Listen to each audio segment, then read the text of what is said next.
અમદાવાદમાં ગઈકાલે રાત્રે પડેલા વરસાદે તંત્રના પ્રી મોન્સૂન પ્લાનની પોલ ખોલી નાખી છે। અમદાવાદના પૂર્વ વિસ્તારમાં ગઈકાલે રાત્રે જે પ્રકારે વરસાદ પડ્યો અને તેના કારણે પૂર્વ વિસ્તારમાં જળબંબાકાર જેવી સ્થિતિ હતી। હાલ અમે ભાઈપુરા વિસ્તારની જે ઉદ્ગમ સ્કૂલ છે આ સાથે અન્ય બે સ્કૂલો પણ આ જ પ્રિમાઇસીસમાં ચાલી રહી છે, પરંતુ જે પ્રકારે ગઈકાલે રાત્રે 10 વાગે જે વરસાદ વરસ્યો હતો અને પછી એ વરસાદના વિરામને પણ 10 કલાક જેટલો સમય વીતી ચૂક્યો છે, તેમ છતાં હજુ પણ પૂર્વ વિસ્તારના અનેક એવા વિસ્તારો છે કે જ્યાં પાણી ઓસર્યા નથી। આ સ્કૂલ છે કે તે સ્કૂલમાં પાણી ભરાઈ ગયા હતા। વહેલી સવારે જ્યારે સ્કૂલના સ્ટાફ અને સ્કૂલના સંચાલક જ્યારે અહીંયા આવ્યા ત્યારે ક્લાસમાં પણ પાણી ભરાઈ ગયાની સ્થિતિ જોવા મળી હતી। એક તરફ શાળા પ્રવેશોત્સવ શરૂ થયો છે અને તેવામાં જ જે શાળામાં પાણી ભરાઈ ગયા છે અને તેના કારણે આજે આ શાળા બંધ રાખવાની પણ ફરજ પડી છે। શાળાના સંચાલક જે છે પ્રદીપભાઈ આપણી સાથે છે।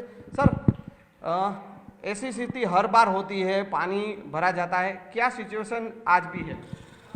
पिछले 24 घंटे पहले जो 2 घंटे की बरसात हुई, 2 घंटे की बरसात में शायद एएमसी की पोल खुल गई है। ये भाईपुरा विस्तार, अहमदाबाद पूर्व का जो भाईपुरा विस्तार है, इस भाईपुरा विस्तार में देख सकते हैं सर, मेरी स्कूल आई हुई है, अर्चना विद्यालय, उद्गम विद्यालय, दमन इंग्लिश स्कूल।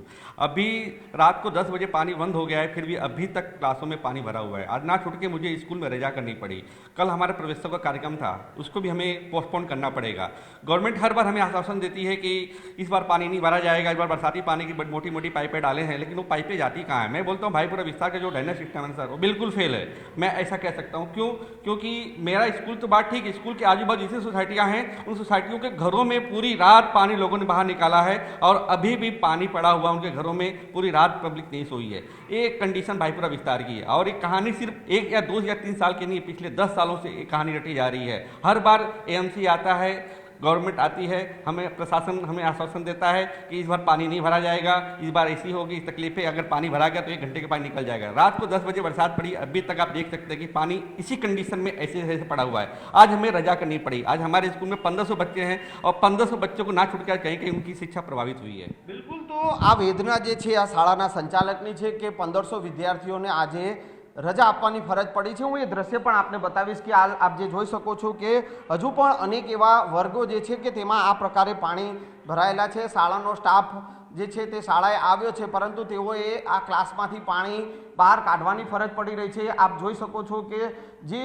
फर्निचर जे छे तेने पण जे पाटलीओ जे छे तेना पर मूकवानी फरज पड़ी रही छे। बुक्स जे विद्यार्थीओनी जे छे, ચોપડાઓ છે, તેમની ચોપડીઓ છે, એને પણ આ જે શાળાની બેન્ચીસો પર જે છે તે રાખવાની ફરજ પડી છે। એટલે આ તકલીફ જે છે તે અત્યારે જોવા મળી રહી છે અને આ આજની તકલીફ નથી, દર વર્ષે આ જ રીતે જ્યારે પણ વરસાદ પડે છે અને ત્યારે આ જ પ્રકારની સ્થિતિ અહીંયા સર્જાય છે। ત્યારે તંત્ર જે પ્રકારે વરસાદી પાણીના નિકાલના જે પ્રી મોન્સૂન પ્લાન કરતું હોય છે, પરંતુ એ દાવા જે છે તે દાવા પણ પોકળ સાબિત અહીંયા જોવા મળી રહ્યા છે।